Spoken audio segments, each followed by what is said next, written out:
Wala ho akong nalalaman sa sinasabi ninyo.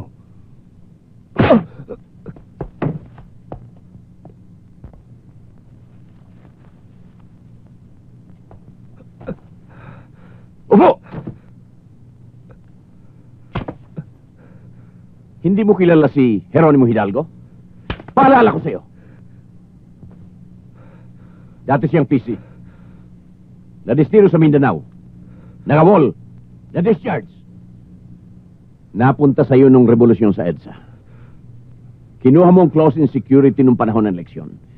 At hanggang ngayon nasa iyo pa rin. Ngayon sasabihin mo sa akin, hindi mo kilala? Hindi ko talaga kilala ang sinasabi nyo. Ang mabuti pa, isuko mo siya sa akin. Huwag mong hintayin pang pumutok muli ang bulkang pinatubo. Talagang wala akong alam sa sinasabi nyo. Pompyang pa lang yan. Sa susunod, lahat ng instrumento ng musiko patutulugin ko sa mukha mo. Pakakalis ka na!